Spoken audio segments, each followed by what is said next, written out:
The Oral History Microphone. I'm Ray Mofield, and today we're visiting in the home of Mr. and Mrs. Guy Blackney. Now that's what most of us call the bottom road, though they've gotten fancy down in this neighborhood now, and the state has a highway number on it.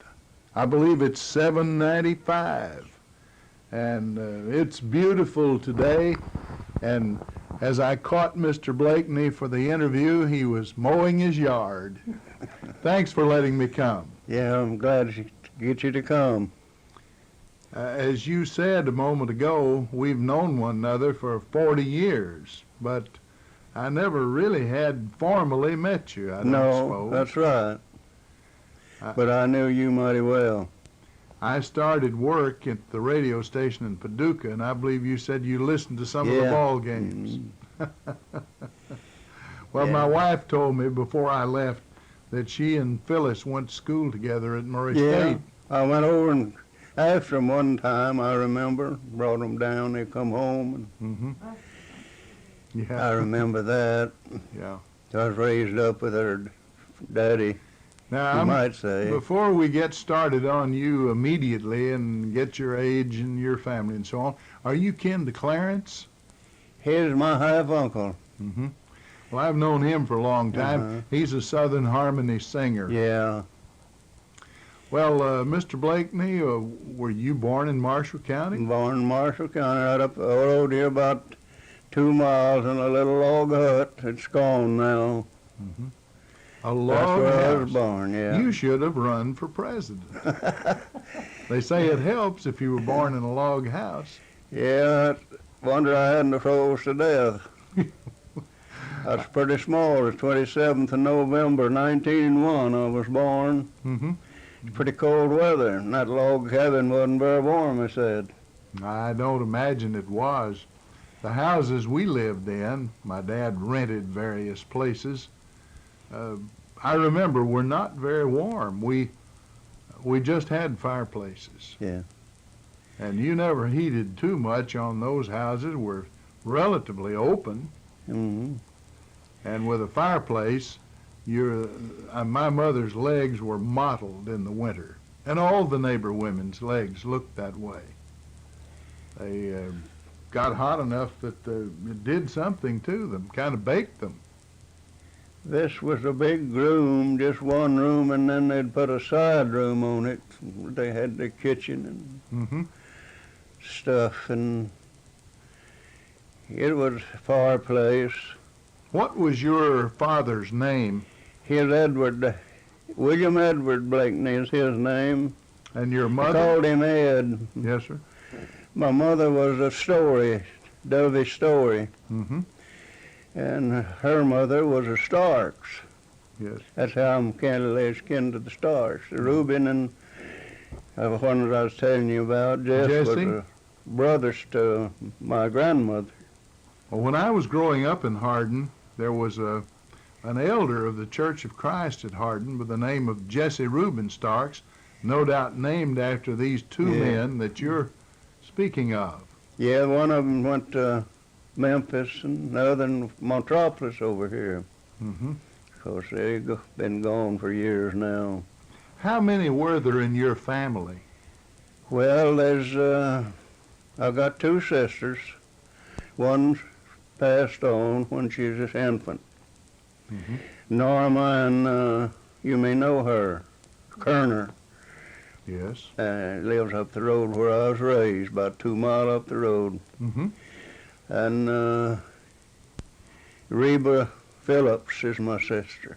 Oh, I know her. I've interviewed her. Yeah. She is my sister. Now, let's see, her grandson was quite a basketball player this year. Yeah. I noticed where he'd signed to go to school at Western. Yeah. He's held up for a right smart while. He didn't know where he wanted to go. He wanted to stay close to home, too, I think, pretty well. But certain things he is wanting it. He can't get it every place, you know. I see he signed up for Western. Do you remember either of your grandparents on either side of the... Yes, I remember my grandmother story. It was my mother's mother and my granddaddy Blackney. I remembered him. Mm-hmm. He used to come by home and we'd walk around some of the land he owned, and he'd tell me things that happened years ago, you know. I could have got a lot out of him if I'd just thought, you know.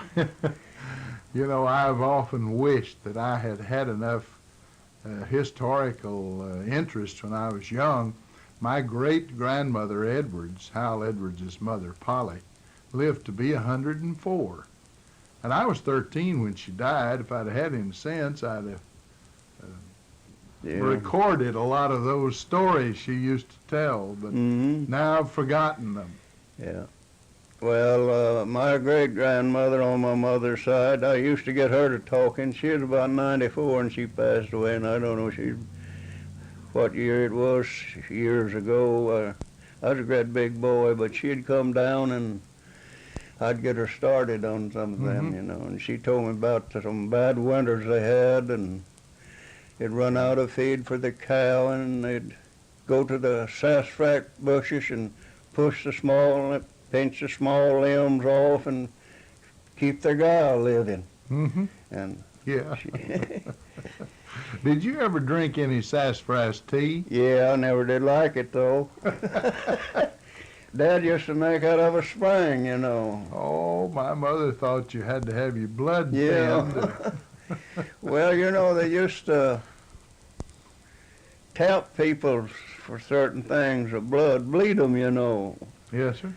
Like Dad used to horses. He had a flames, they called them, or flams or something. And he had one with a piercy.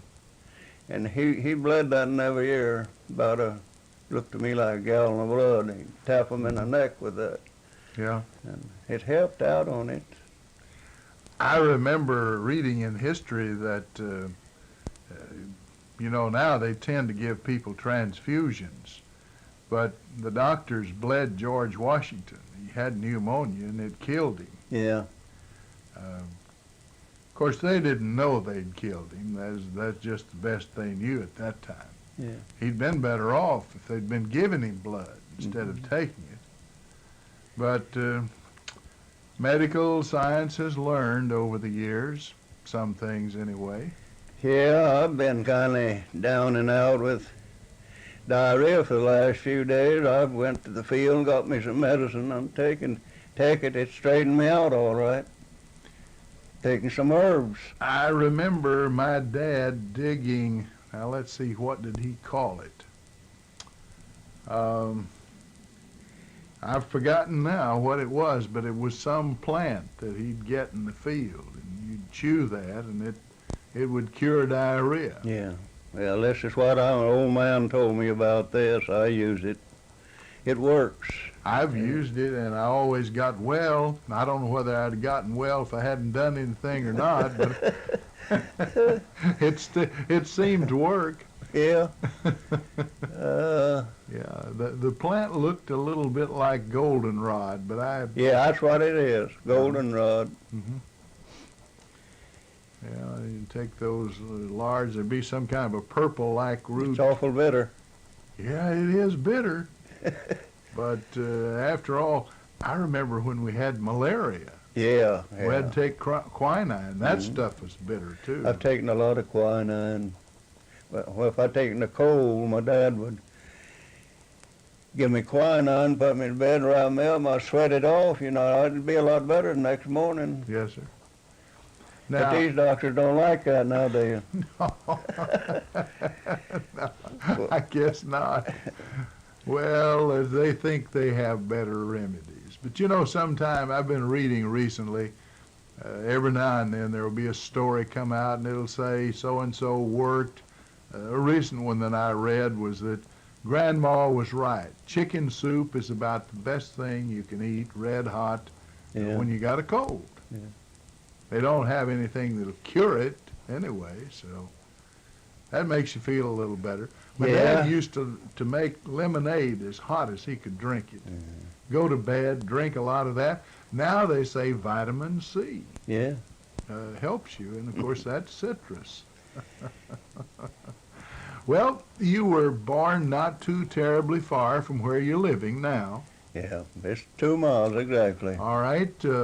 There must have been a one-room grade school around here Yeah, somewhere. right up the road here, about a mile. What was the name of it? McCain. McCain School. Well, I noticed McCain's name on a mailbox. Yeah, right up here. there. Mhm. You know where you notice the road had come off of the hill up here? Yes, sir. About a mile, nearly a mile. Uh-huh. It's set in that flat just below the road there. It's been tore down and moved. Mm-hmm.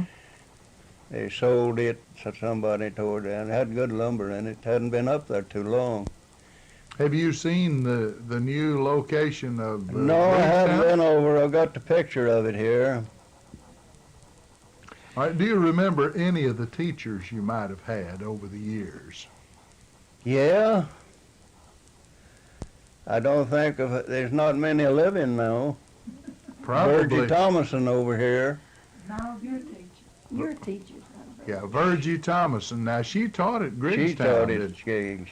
and I think I'm supposed to interview you and interview her Yeah. on a television show when we get the studio finished over at the high school. Mm-hmm. But what Yeah, she about, taught after I did, of course. She's younger. She's a cousin of mine, a second cousin. She taught after I did. I was taught 22 and 23. you were teaching in 1922 Yeah, and 1923. yeah. And- What did you teach at McCain? No, at Griggs. At Griggstown? Yeah. Oh, well, great.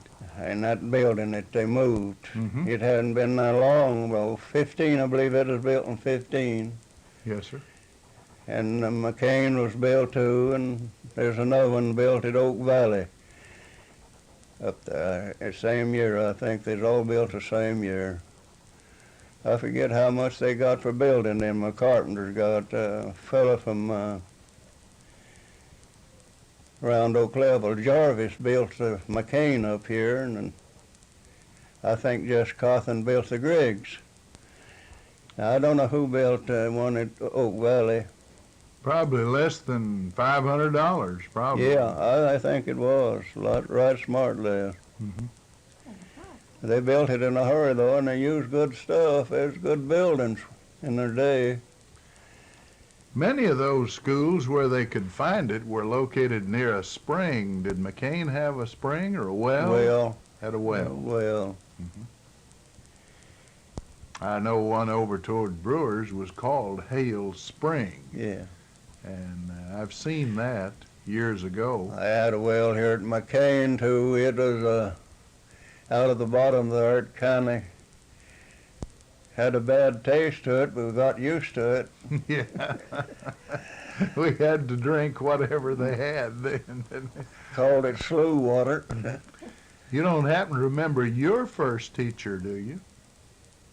Yeah, our dad started me. He met up with a teacher, taught up here, Will Johnson. He lived out here at Sharp, walked back and forth to school. Will Johnson. And I was 5 years and a half old, and he told him, he said, send the boy down and let him pick up a little stuff, you know, and Mm-hmm. he'd have to go to school next year anyway. I did. I was 5 years, and I went some, not much, but after that I went every day. I don't remember missing a day of my common school. Mm-hmm. And I was in there when I was 17 years old. I went through them books till I knew them by heart, all of them. Oh, that's Then I wonderful. started to high school. I met up with a trustee Yeah. from out at Sharp, and You went to Sharp then? yeah. Yeah, okay. It was I didn't go the first year. It went around a year, and I didn't know nothing about it. And I met up with the trustee the next year, and he says, "Say, your teacher says you can go to Sharp to high school." I said, "Well, I don't know. And your daddy says you can go." He'd been talking to him, trying to get somebody to go. Uh-huh. So I said, "Well, I guess I could." High school was new then, and Yeah. yeah. And it just run a year. Well, it was a 2-year high school. I went the 2 years. Mhm. Then I had nowhere to go. Dad says you can go to Benton. I said, no, I don't want to. I'm going to take a year off anyhow.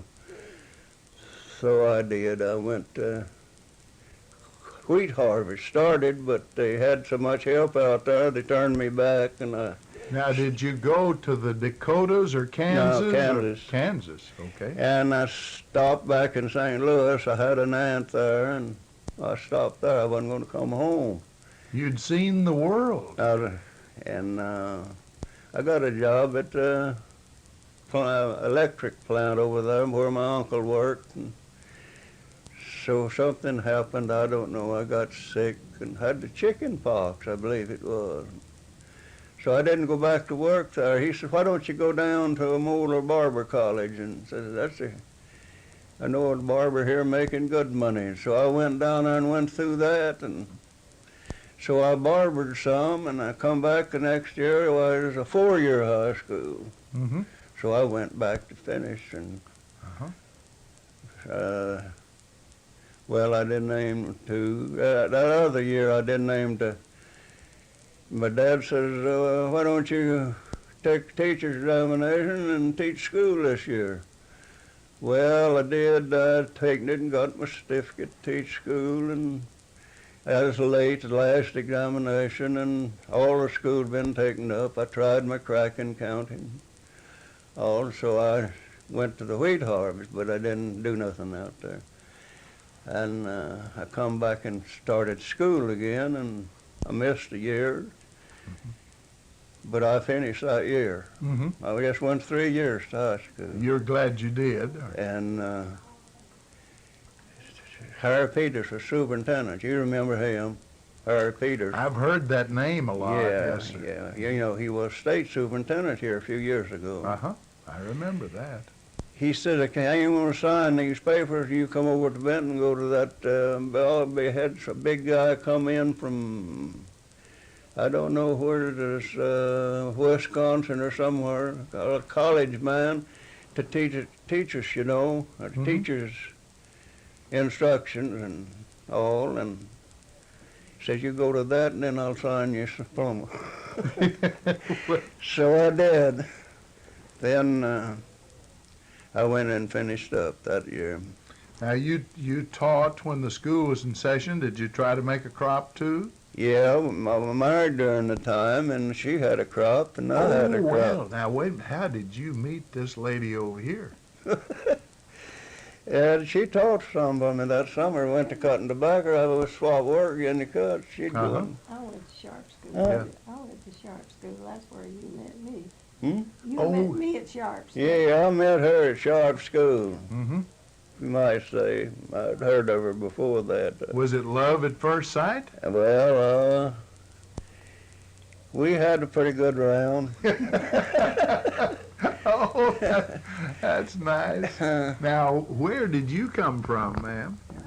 Lyon. I moved from Lyon County down But you here. were young when you moved, so you've been I here was 13, I believe. practically all I your was- life. You've Yeah, been in I was Washington. born in Trigg County, Uh-huh. a little place. She lived over around Oak Hill over here. Yes, Yeah, sir. that's That's where she oh, went to Oak Hill Schools, down on the old Calvert City Road, right back of Sharp. The ground was awful. The place And was your name was Howard. Mattie Howard.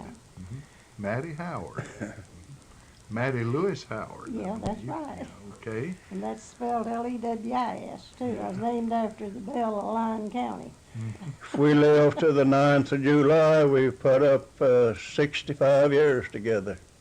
Isn't that wonderful? It will be. But we've been in and out of the hospital a lot during that time. Yes, sir.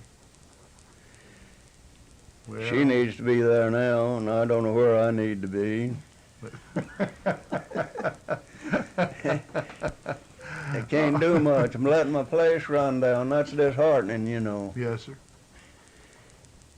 Well, it looks nice to me just to look at. Is this your barn right here? Yeah, Beautiful barn. That's not too terribly old, is it?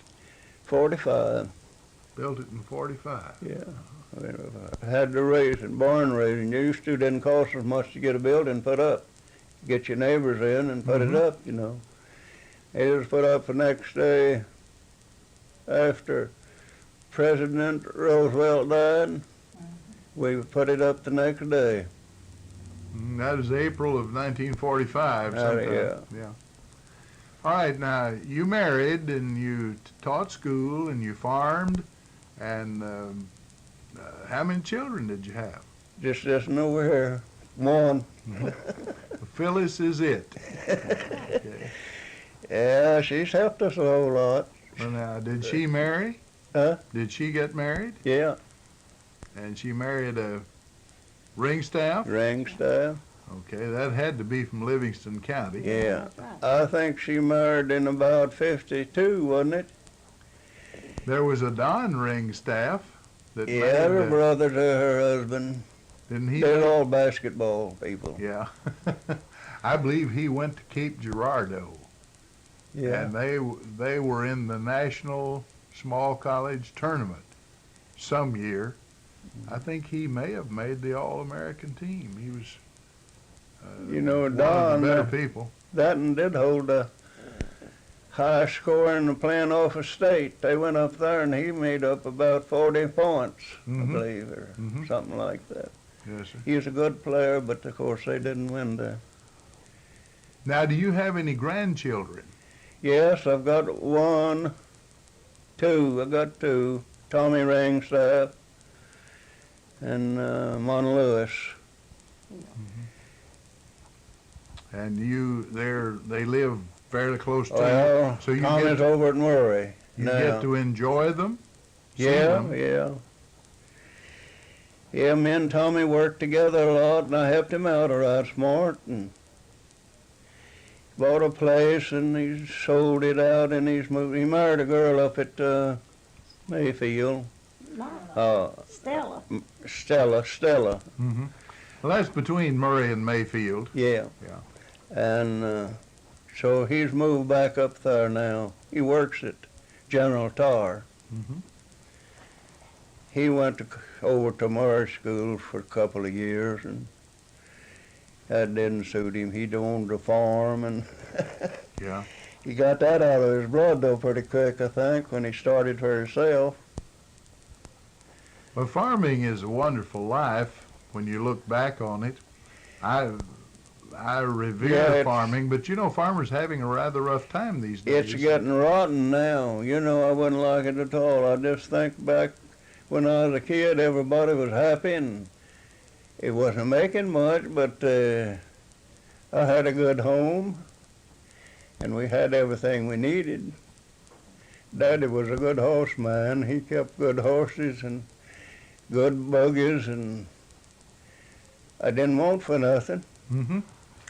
Well, what more can you want then? And Tell us do you remember about how much it cost you to start housekeeping? Not much. not so much. I bought this place. I went to Detroit in the meantime. Oh, you did? Yeah, in 23, after my school was out up there, we went to Detroit. I worked at Ford Motor Company at Highland Park for, 3 years and a half, or a little better. Had a good job, quit to come back home. I got homesick, I guess. You saved a little money and bought your I farm. bought this farm, Mhm. 45 acres, and come back to farm, and I didn't do no good. It rained the next year. I made one crop, and it rained the next year. This river over the road the 4th of July, along the 1st of July. I just planked up my windows and went back to Detroit. Worked till the Depression came, Uh-huh. and then I come back, and I've been here ever since. Yes, sir. Well, Yeah. were you shocked when you went to home, keeping house? I'm talking to your wife now. Well, what did you have, a wood stove to cook on? Yes, we had a wood stove, and that's a good cook stove. Well, too. we bought a kerosene stove, but we didn't like it, and We traded didn't it like off for a wood stove, and we used that. How did you stand cooking meals and canning fruit in ball fruit jars in the summer and so on? Well, it is pretty warm, but everybody else did it, and I thought I could too. So that was the only thing we had. Well, we didn't have no deep freezes or anything. No. Now I freeze a lot Mm-hmm. because it's easier done now. Oh, yeah. And you quilted. Well, not too much. I always was different kind of a person from that. I like the outdoors. She liked to work outdoors. Did she ever pick any strawberries? Yeah. Lots of times. That's pretty hard That was work. our And money crop. did you set any tobacco? Yes, we grew tobacco. Worm it? Yes, didn't spray much back then. Raspberries. Raspberries, we grew raspberries and sold them. Yeah. Strawberries. Now, you've been a rather strong man and done a lot of hard work in your life. I understand you had a little illness when you were first born. Is that right? Well, I don't really think of it as pretty small. First trouble I had was bronchitis that I remember, and had it a second time. It's like to not have gotten me well, and the old doctor says he needed his tonsils out, and I went and landed in the hospital in 1915. Mm-hmm. So then, I've been in the hospital a dozen times down here since. I've had lung operation. That was when you were about 80 years old. Yeah, You had a yeah. lung cancer Yeah. operation. Yeah, it's 5 years ago this January. Well, this you've last- got it beat now. Huh? You've got it beat now, Yeah, looks like. I don't have no pain. Only arthritis been in my shoulder, but I ain't hurting. Ain't got no pain nowhere now. Now, there's a young man come in this room a little bit ago. Is he related to you? Who? This boy right here. Is that your Yeah, that's a great grandson. a great That's their grandson? daughter's. How many of those do you have? Just the one. Three. You got three. Oh, see. Yeah, I got three of them. Yeah, Tommy's got two. All right. Well, wonderful.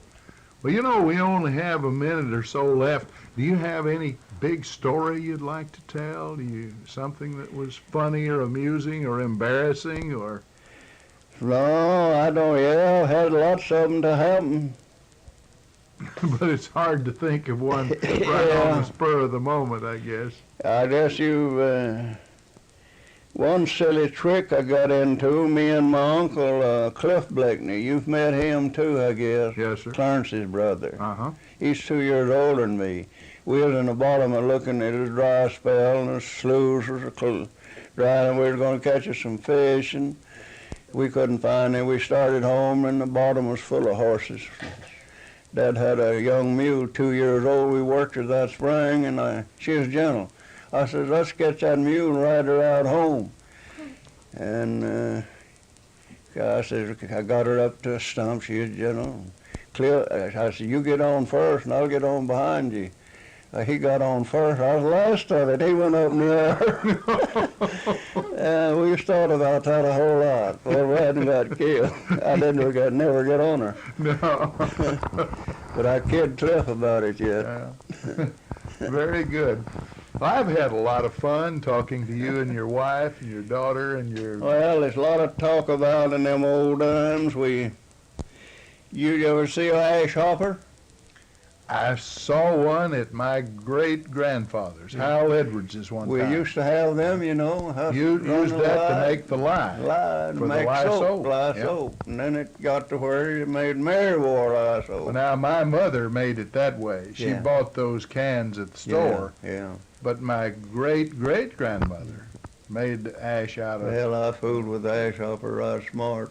Pour water when you get ready to run the lye out. You pour water in them ashes, you know. Mhm. Yeah. It runs out, doesn't it? Well, it's been a world of fun visiting today with our oral history microphone at the home of Mr. and Mrs.